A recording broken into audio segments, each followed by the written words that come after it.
नमस्कार, मैं हूं विद्यासागर। स्वागत है आप सभी का न्यूज़ वन इंडिया में। इस वक्त की बहुत ही अहम खबर आ रही है। केंद्रीय मंत्री पीयूष गोयल ने कई सांसदों को डिनर पर बुलाया है। आपको बता दें कि यूपी के कई सांसदों को डिनर पर आमंत्रित किया है। डिनर में 2022 चुनाव की रणनीति पर चर्चा हो सकती है। तो इस वक्त की बहुत ही अहम खबर, आज राहुल गांधी ने भी ब्रेकफास्ट प्रोग्राम रखा हुआ है। लेकिन इस बीच जो खबर आ रही है वो ये कि केंद्रीय मंत्री पीयूष गोयल ने उत्तर प्रदेश के कई सांसदों को अपने घर डिनर पे बुलाया है। जी हां, यूपी के कई सांसदों को डिनर पर आमंत्रित किया गया है। 2022 चुनाव की रणनीति पर चर्चा हो सकती है। तो इस वक्त की बहुत ही अहम खबर, उत्तर प्रदेश विधानसभा चुनाव को लेकर पूरी सरगर्मियों के साथ सभी पार्टियों ने कमर कस ली है और अपने अपने रणनीति के साथ आगे बढ़ने की कोशिश की जा रही है। और ऐसे में पीयूष गोयल ने 2022 चुनाव की रणनीति को लेकर अपने घर उत्तर प्रदेश के सांसदों को डिनर पे बुलाया है। तो बहुत ही अहम खबर इस वक्त हम आपको बता रहे हैं, क्योंकि आज का दिन बहुत ही महत्वपूर्ण है। क्योंकि विपक्ष के तरफ से आज 17 दलों के नेताओं को ब्रेकफास्ट प्रोग्राम के तहत कार्यक्रम में बुलाया गया, यानी कि कॉन्स्टिट्यूशन क्लब में कार्यक्रम का आयोजन किया गया है राहुल गांधी की तरफ से, जहां राहुल गांधी सभी विपक्षी दल को एकजुट करने की कोशिश करेंगे। वहीं इस बीच जो खबर आ रही है वो ये कि केंद्रीय मंत्री पीयूष गोयल ने 2022 चुनाव के मद्देनजर उत्तर प्रदेश के अधिक से अधिक सांसदों को अपने घर बुलाया है चर्चा के लिए कि आखिरकार उत्तर प्रदेश में होने वाले विधानसभा चुनाव 2022 को कैसे फतह किया जाए। तो ये तमाम खबर इस वक्त आपको हम बता रहे हैं कि किस तरीके से इस वक्त चुनावी सरगर्मियां धीरे धीरे अब तेज होते जा रही है। मानसून सत्र चल रहा है, मानसून सत्र में लगातार विपक्ष का हंगामा चल रहा है, लेकिन हंगामे के बीच आज संसदीय दल की बैठक भी है। लेकिन आपको बता दें कि इस वक्त जो अहम खबर है वो ये कि केंद्रीय मंत्री पीयूष गोयल ने कई सांसदों को अपने घर बुलाया है, डिनर पर आमंत्रित किया गया है। यूपी के कई सांसदों को डिनर पर आमंत्रित किया गया है और मौका है चर्चा को लेकर, यानी कि 2022 विधानसभा चुनाव की रणनीति को लेकर। ब्रजेश श्रीवास्तव, एसोसिएट एडिटर, इस वक्त हमारे साथ जुड़ गए हैं। ब्रजेश जी, निश्चित तौर पर उत्तर प्रदेश चुनाव की अगर बात कर ली जाए तो सरगर्मियां तेज हो गई है। सभी पार्टियों ने अपनी अपनी रणनीति शुरू कर दी है। एक तरफ विपक्ष की तरफ से आज ब्रेकफास्ट प्रोग्राम रखा गया है, तो वहीं केंद्रीय मंत्री पीयूष गोयल ने उत्तर प्रदेश के कई सांसदों को अपने घर डिनर पर बुलाया है। देखिए, सबसे बड़ी बात यह है कि जिस तरीके से संसद में गतिरोध बरकरार है, संसद अभी तक चल नहीं पा रही है। उसके बाद सत्ता पक्ष और विपक्ष दोनों अपने अपने तरीके से रणनीतियां बनाने में लगे हैं। और खास करके सबसे बड़ी बात यह है कि अभी अब से कुछ देर बाद जो है राहुल गांधी कॉन्स्टिट्यूशन क्लब में इस वक्त जो है ब्रेकफास्ट का आयोजन किया है। 17 विपक्षी पार्टियां उसमें शामिल होंगी। सबसे अहम बात ये हो जाती है कि जिस तरीके से जो है विपक्ष लामबंद हो रहा है, तो सत्ता पक्ष भी अपनी रणनीति बना रहा है। और उसी के तहत पीयूष गोयल ने देर रात जो है कल रात एक डिनर का आयोजन किया था, जिसमें उत्तर प्रदेश के कई सांसद उस डिनर में शामिल हुए थे। और ये माना जा रहा है कि शायद आज भी कोई डिनर हो सकता है। सबसे बड़ी बात है, उत्तर प्रदेश के चुनिंदा सांसद इसमें शामिल हुए थे जो डिनर हुआ था। सांसद संगम लाल गुप्ता, हरनाथ यादव, विनोद सोनकर, मुकेश राजपूत, सुब्रत पाठक, विजय दुबे और सत्यदेव पचौरी और रेखा वर्मा, ऐसे कुछ सांसद थे जो पीयूष गोयल के इस पूरे डिनर में शामिल हुए थे। बताया जा रहा है कि इसमें उत्तर प्रदेश के कई मुद्दों पर चर्चा हुई। इसके साथ ही विधानसभा चुनाव को लेकर के बातचीत हुई और खास करके कैसे मानसून सत्र में जो आगे का सत्र बचा है उसमें क्या कुछ रणनीति हो, उसको लेकर के बात हुई। तो कुल मिलाकर के देखा जाए तो अब उत्तर प्रदेश के जो चुनाव को लेकर के अब बीजेपी पूरी तरीके से कमर कस चुकी है और अलग अलग नेताओं को इसका जो है दायित्व दिया गया है, जिससे ये पार्टी आगे की रणनीति बना सके और 2022 के लिए काउंटर अटैक एक स्ट्रेटजी तैयार कर सके जो है। तो उसी के तहत बड़े नेता अलग अलग सांसदों से मिल रहे हैं, अलग अलग रणनीतियां बना रहे हैं। जी, बहुत बहुत शुक्रिया। तो एक बार आपको फिर से बता दें, केंद्रीय मंत्री पीयूष गोयल ने आज उत्तर प्रदेश के कुछ सांसदों को, यानी देर रात कुछ सांसदों के साथ उनकी बैठक हुई, डिनर पर उन्होंने बुलाया था। लेकिन संभवतः आज भी ये संभावना है कि आज भी वो कुछ सांसदों के साथ बैठेंगे। चलिए आगे बढ़ते हैं। यूपी में 10 आईपीएस अफसरों का तबादला हुआ है। आईपीएस आनंद प्रकाश तिवारी बने हैं अपर पुलिस आयुक्त।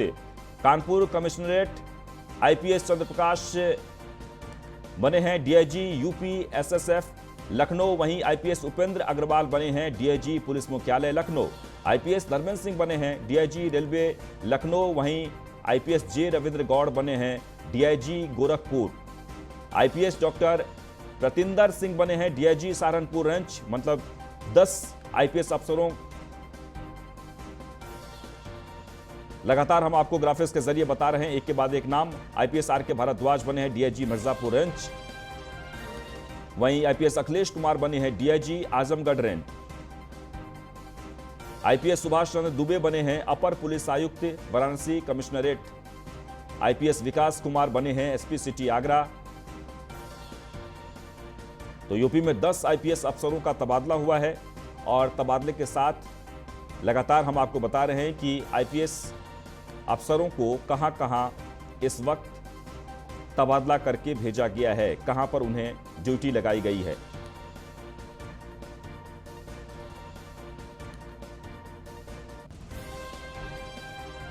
और एस के वाजपेयी इस वक्त हमारे साथ जुड़ गए हैं। एस के वाजपेयी, 10 आईपीएस अफसरों का तबादला हुआ है, क्या कुछ जानकारी मिल रही है?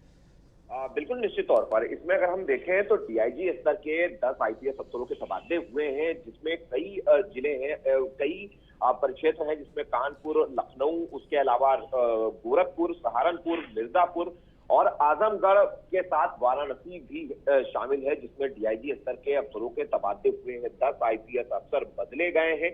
तो निश्चित तौर पर कहीं ना कहीं जो लगातार ये बातें चल रही थी कि आईजी और एडीजी स्तर के अफसरों की कहीं ना कहीं जो तैनाती है उसमें परिवर्तन होगा, तो कहीं ना कहीं वो आज देर रात किया गया है। वहीं एसपी स्तर के भी 4 अफसरों के तबादले हुए हैं।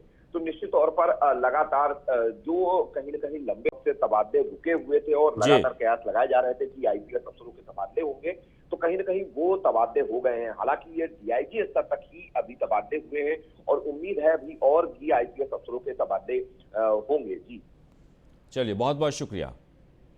तो एक बार आपको फिर से बता दें कि यूपी में 10 आईपीएस अफसरों का तबादला किया गया है। लगातार हम आपको बता रहे हैं कि किन किन अफसरों को कहां कहां ड्यूटी लगाई गई है। आईपीएस सुभाष चंद्र दुबे बने हैं अपर पुलिस आयुक्त, वहीं आईपीएस विकास कुमार बने हैं एसपी सिटी आगरा। यूपी में 10 आईपीएस अफसरों का तबादला किया गया है, यानी लंबे समय से जो रुके हुए थे उन सबको विभागीय स्तर पर एक जगह से दूसरी जगह पर स्थानांतरित किया गया है।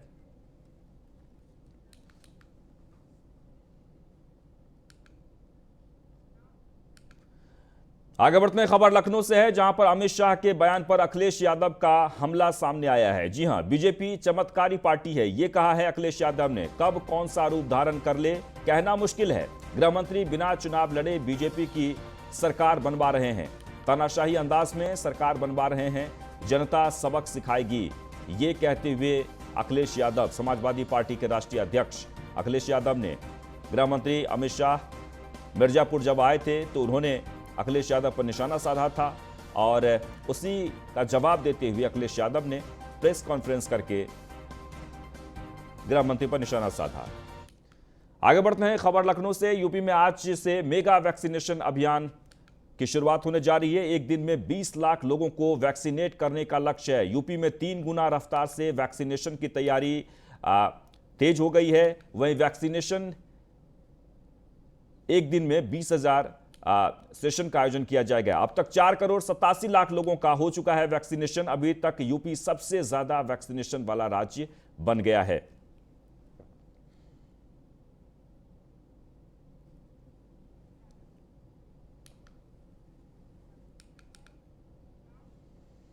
आगे बढ़ते हैं, खबर नोएडा से, जहां पर पुलिस और बदमाशों के बीच मुठभेड़ हुई है। कबूतर गैंग का बदमाश शाहरुख को गिरफ्तार कर लिया गया है। अंधेरे का फायदा उठाकर एक बदमाश फरार हो गया। बदमाशों से तमंचा, जिंदा कारतूस भी बरामद किया गया है।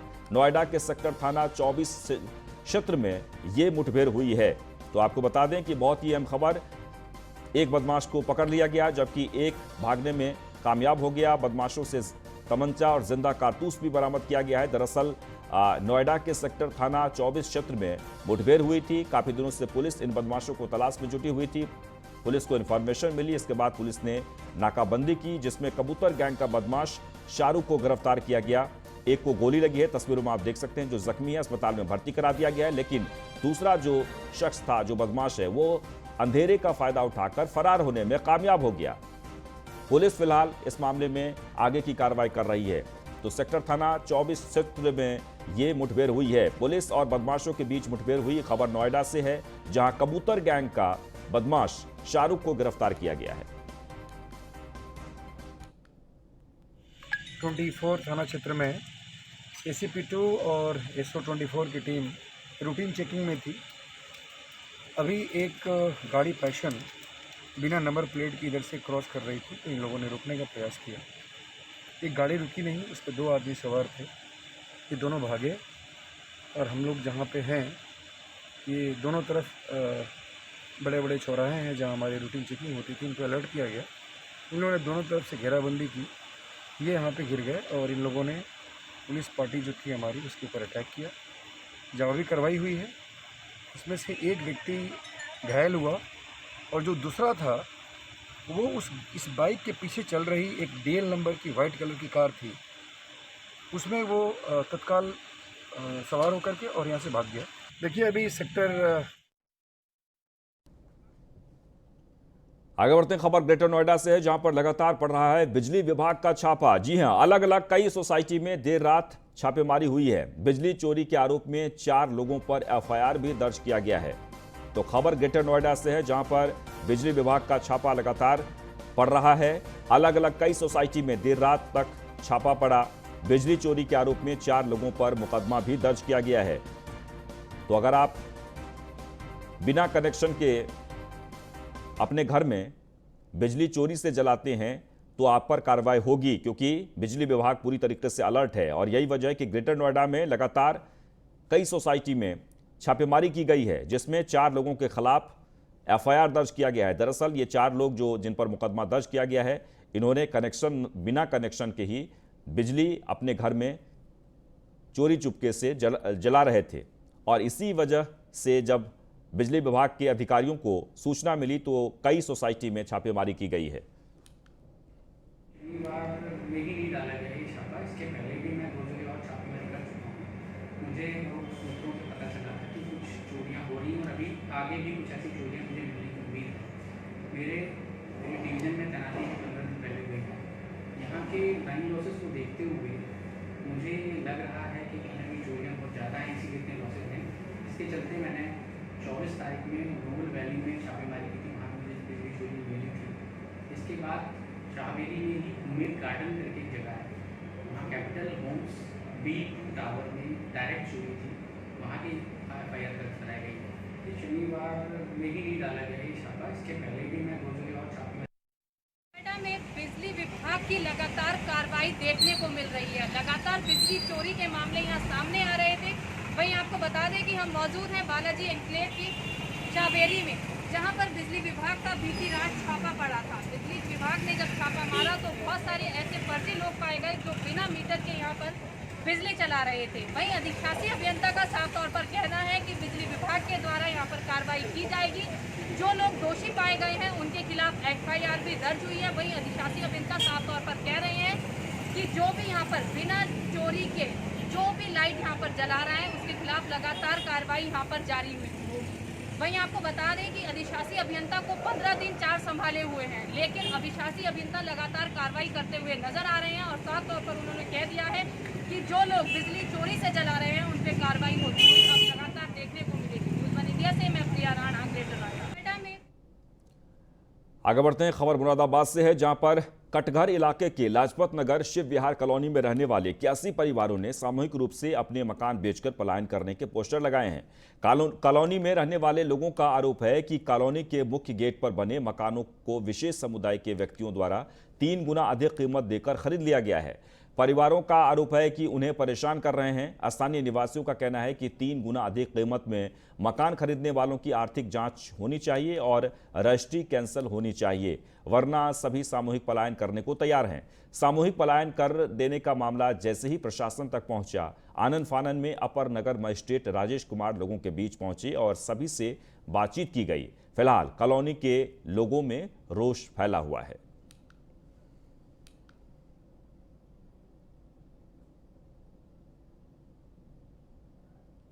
नगर में पिछले 3-4 सालों से विशेष समुदाय के लोगों के द्वारा 3-4 गुना कीमत देकर कुछ मकान खरीद लिए जाते हैं। उसके बाद जो कुछ अड़ोसी पड़ोसी बचते हैं उन्हें ज़बरदस्ती परेशान करके उनके आगे बकरा ईद पे ओश डाल के, जैसे अभी 15 दिन पहले इसी कॉलोनी के बाहर गेट पे हुआ, ऐसी व्यवस्था करी जाती है। कुछ शरारती तत्व जो है ऐसी व्यवस्था फैलाते हैं जिससे दिक्कत आती है यहाँ पे और जो लोग रहने वाले हैं। तो इसलिए इस कॉलोनी के 81 परिवार हैं, 81 घर हैं यहाँ पे, सबने एक साथ मिलकर यही व्यवस्था बनाई है कि भाई 4 जने बेच के चले जाएंगे, 6 जने बेच के चले जाएंगे, फिर बाकी 70-80 लोगों को दिक्कत होने वाली है। तो इसलिए इन्होंने यहाँ पर शिव मंदिर कॉलोनी के लोगों ने अपने मत से और बिना किसी के दबाव में सबने एक साथ मकान बेचने का, पलायन करने का यहाँ से ये निर्णय लिया है। मुझे यहाँ डीएम साहब ने भेजा था और इन लोगों से हमने बात की। अब मैं रिपोर्ट डीएम साहब को जाकर दूंगा और बाकी बात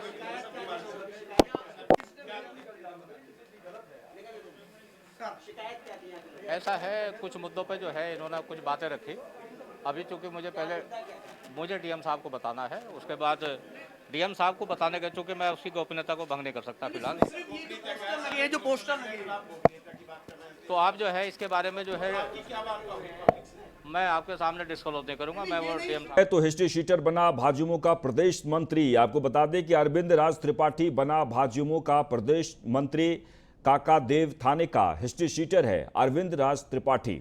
इस वक्त की बहुत ही अहम खबर आ रही है, जहां अरविंद राज त्रिपाठी, जिसे जो हिस्ट्री शीटर रहा है, वो भाजयुमो का प्रदेश मंत्री बना है। जी हां, अरविंद राज त्रिपाठी बना है भाजयुमो का प्रदेश मंत्री। हिस्ट्री शीटर अरविंद राज त्रिपाठी को प्रदेश मंत्री बनाया गया है। काकादेव थाने में हिस्ट्री शीटर रहा है भाजयुमो का प्रदेश मंत्री। अरविंद राज त्रिपाठी को भाजयुमो का प्रदेश मंत्री बनाया गया है।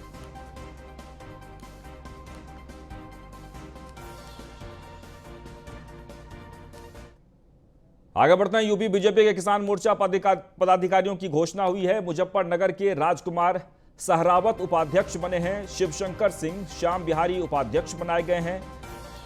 रणवीर राणा, संजय त्यागी भी उपाध्यक्ष बनाए गए हैं। बीके गंगवार, बंधु उपेंद्रनाथ सिंह उपाध्यक्ष बनाए गए हैं। चौधरी हीरा सिंह भी किसान मोर्चा के उपाध्यक्ष बने हैं। घनश्याम पटेल, रामबाबू द्विवेदी, सत्येंद्र तुगाना महामंत्री बने हैं। तो यूपी बीजेपी के किसान मोर्चा पदाधिकारियों की घोषणा हुई है। मुजफ्फरनगर के रामकुमार सहरावत उपाध्यक्ष बनाए गए हैं। वहीं शिवशंकर सिंह श्याम बिहारी उपाध्यक्ष बनाए गए हैं। रणवीर राणा, संजय त्यागी भी उपाध्यक्ष बनाए गए हैं। बीके गंगवार, बंधु उपेंद्रनाथ सिंह उपाध्यक्ष बनाए गए हैं। वहीं चौधरी हीरा सिंह भी किसान मोर्चा के उपाध्यक्ष बने हैं। घनश्याम पटेल, रामबाबू द्विवेदी, सत्येंद्र तुगाना महामंत्री बनाए गए।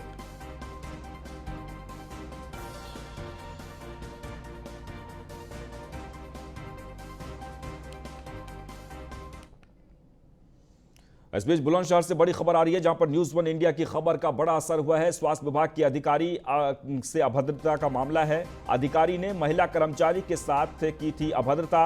एसएसपी संतोष कुमार सिंह ने खबर का संज्ञान लिया है। अधिकारी कुलदीप सिंह डीसीपीएम के खिलाफ एफआईआर दर्ज कर दिया गया है। डीएम रविंद्र कुमार की जांच रिपोर्ट आने का इंतजार है। महिला स्वास्थ्य कर्मचारी लखावटी सीएससी में तैनात है।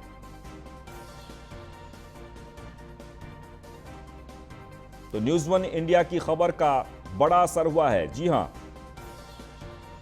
आपको बता दें कि मामला बुलंदशहर का है, जहां पर स्वास्थ्य विभाग के अधिकारी से अभद्रता का यह मामला है और इस मामले में अधिकारी ने महिला कर्मचारी के साथ की थी अभद्रता। एसएसपी संतोष कुमार सिंह ने इस खबर का संज्ञान लिया। जब न्यूज़ 1 इंडिया पर खबर दिखाए, अधिकारी कुलदीप सिंह डीसीपीएम के खिलाफ मामला दर्ज कर लिया गया है। डीएम रविंद्र कुमार की जांच रिपोर्ट आने का इंतजार है। महिला स्वास्थ्य कर्मी लखावटी सीएससी में तैनात है।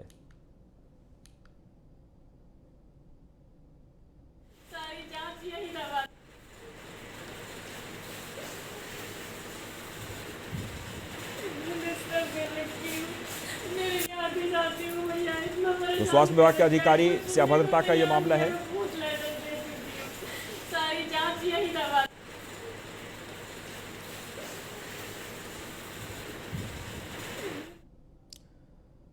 चलिए आगे बढ़ते हैं। सपा का 5 सदस्यीय कमेटी जाएगी रायबरेली। जी हां, 3 अगस्त को कमेटी जाएगी रायबरेली। रायबरेली में हुई है हत्याओं की जांच करने जाएगी कमेटी। मनोज पांडे की अगुवाई में 5 सदस्यीय दल करेगा जांच। तो समाजवादी पार्टी के 3 सदस्यीय कमेटी रायबरेली जाएगी, जहां वहां हुई हत्याओं की जांच करेगी। मनोज पांडे की अगुवाई में 5 सदस्यीय दल जांच करेगा। आगे बढ़ते खबर लखनऊ से, जहां पर राकेश सक्सेना को प्रमुख अभियंता विकास एवं विभागाध्यक्ष का प्रभार दिया गया है। प्रमुख अभियंता परिकल्प एवं नियोजन राकेश कुमार सक्सेना को ईएनसी का प्रभार दिया गया है। प्रमुख अभियंता परिकल्प एवं नियोजन के साथ ईएनसी का चार्ज भी देखेंगे राकेश सक्सेना।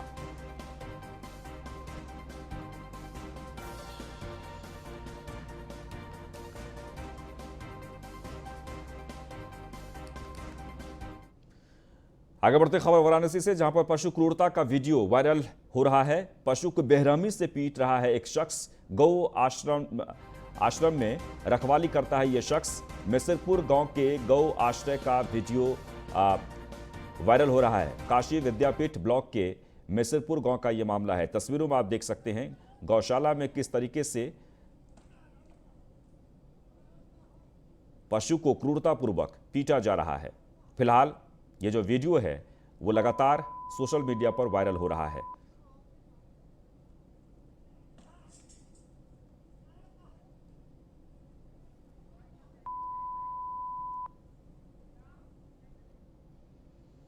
और इसके साथ ही इस बुलेटिन में बस इतना ही, लेकिन आप बने रहें न्यूज़ 1 इंडिया के साथ। नमस्कार।